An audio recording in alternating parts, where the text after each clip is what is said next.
The little lies we tell ourselves. It had been a while since I had actively sworn at the screen. Rassin', frassin', grrr.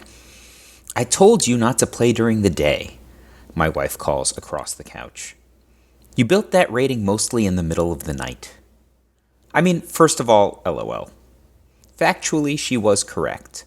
I'd nested at Mythic 332 in Limited first thing the previous morning, but strung together all of 2 wins the rest of the day, crushing the once high rating. I'm playing something completely different, I call back. You know, across the 3 feet of couch between us or whatever. Not that she understands the difference between Mythic Limited Ladder and a constructed gold event. Quite correctly, she doesn't care enough to continue the point. I hate getting salty over games of Arena, but this one kind of hurt. 2 turns earlier, I had caught my Izzet Epiphany opponent with a big inscription of ruin, sniped one of his defensive bird tokens, and even bought back an eye twitch. He didn't have anything, any cards in hand, in a second, but I was planning to chump that Hall of Storm Giants if it came down to it. Quite correctly, the opponent played Unexpected Windfall in response. He would lose everything, just as I had planned, but at least this way he was going to profit a little treasure. No cards and 2 copies of Alrund's Epiphany down, I was getting ready to hunker down for the endgame. I even had a couple of spiders back to blunt a top deck double Epiphany. If we danced down that particular hallway, I wouldn't have the win on table or anything, but a 5-card advantage to nil and Professor Onyx with 6 loyalty did feel pretty good. 2 Galvanic Iterations in his graveyard didn't feel good, though, and I was acutely aware of, yep, there it was. Part of me was like, he could easily have milled that with the Desperation Windfall, but the possibility of a bad mill versus the certainty of the treasure bonus was pretty, as Finn the Human would say, mathematical. His previous play was right, and the profitable top deck was just justice. Gladly I wasn't salty. Yet. Everyone in. Hall of Storm Giants went at Liliana on the first extra turn. I tanked a sec. He isn't playing for the win.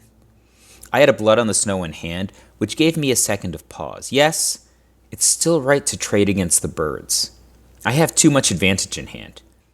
I Twitch defended Prof, but the attack left me defenseless, unless you counted the high loyalty Planeswalker I still had, for now, and huge advantage in grips. For what it was worth, I had the edge in creature lands as well. Okay, second turn. Hall of Giants is coming at me? What changed? No blocks, obviously.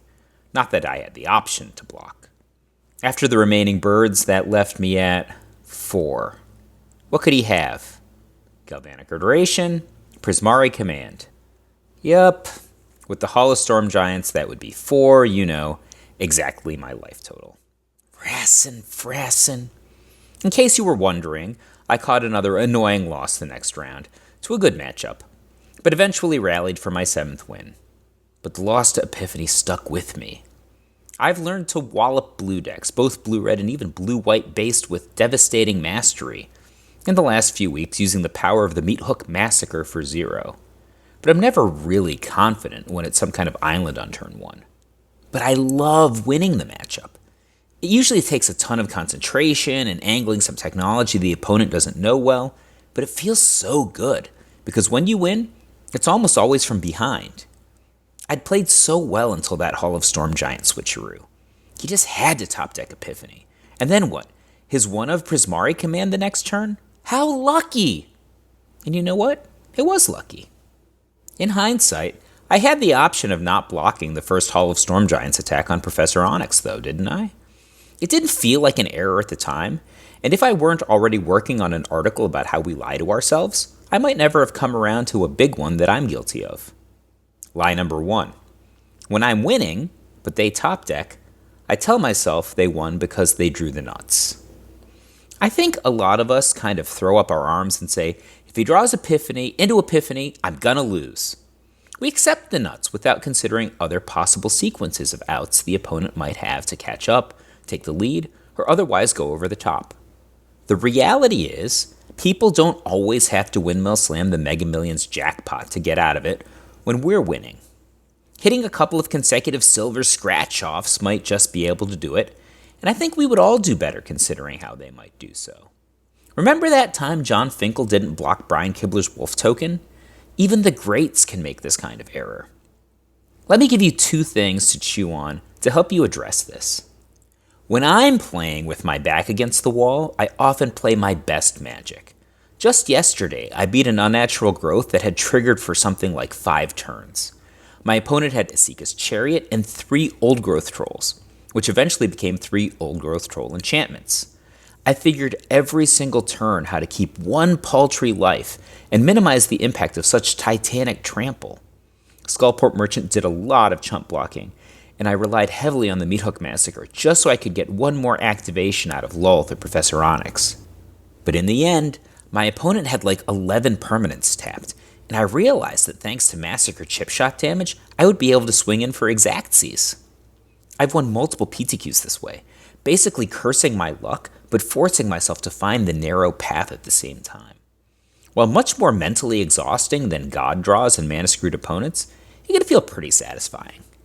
The problem with the first little lie is that it kind of ignores the fact the opponent can have the exact same superpower. How do I know the opponent didn't say to himself, wow, having 0 cards is sure gonna suck, but if I made some treasure, I'll at least have enough resources to use the galvanic iterations I've lost.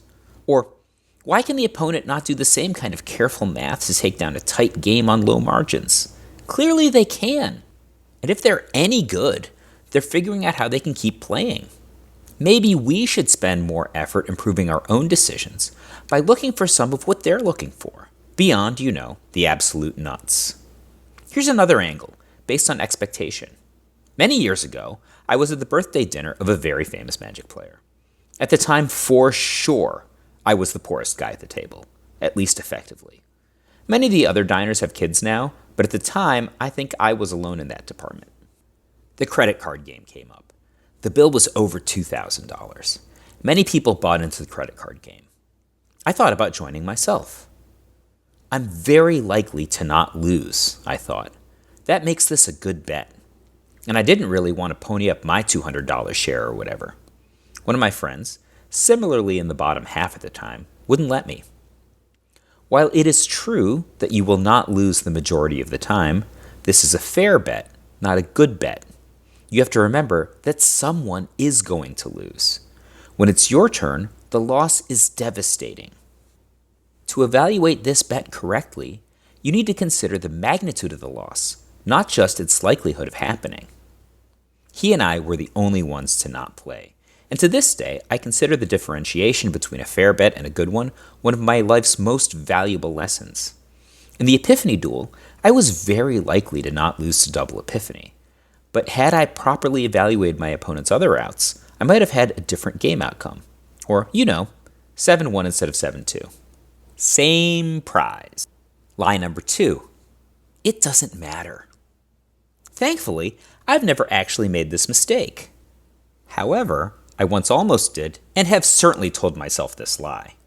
In this case, I immediately realized that it is probably the single most pervasive mistake, accompanied by little lie we tell ourselves in all of Standard constructed today. So I had a 2-land hand with both Snow-Covered Swamp and Hive of the Eye Tyrant. I very nearly played the Snow-Covered Swamp on turn 1. I caught myself and correctly laid the Hive of the Eye Tyrant before following up with my signature Shambling Ghast. But it wouldn't have mattered, I said to myself, not realizing I was lying to myself. After all, wouldn't I have been able to just play the Hive on turn 2, still getting under its downside prohibition?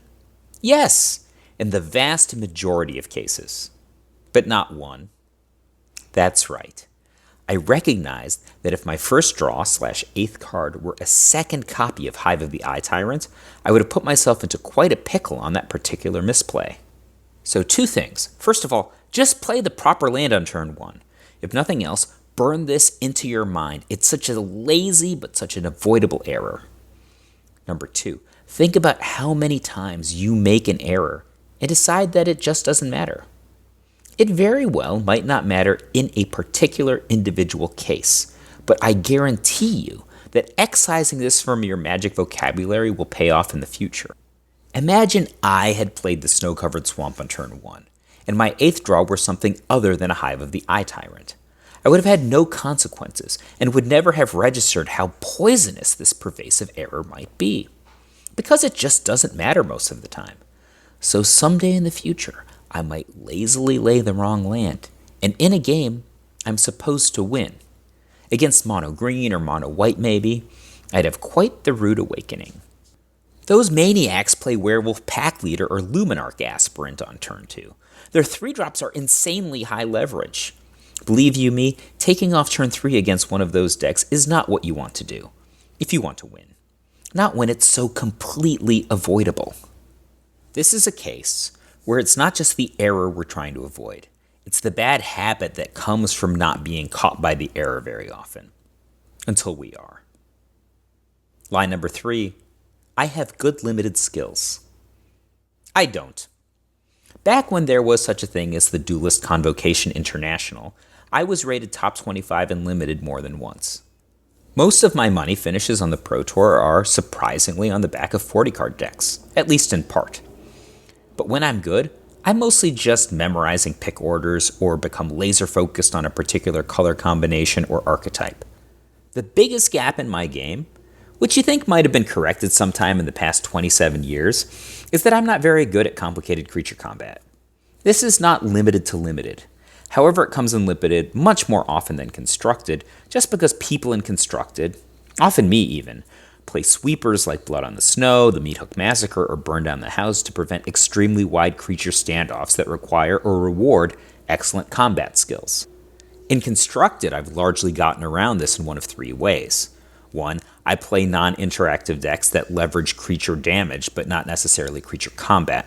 Check out any of a bazillion articles on Modern Burn. I actively discourage combat by playing large creatures that disincentivize the opponent from attacking. Check the entire school of tap-out control for examples. Even last month's foray into Ren and 7 complementing Lolth Spider Queen would have been a good example of making combat painful for the opponent. Or I just try to trade, or trade at value, in order to minimize the number of permanents on the battlefield that I have to keep track of. I lean into the 3rd a lot in limited. This is fine as long as the opponent isn't actually good / plays along.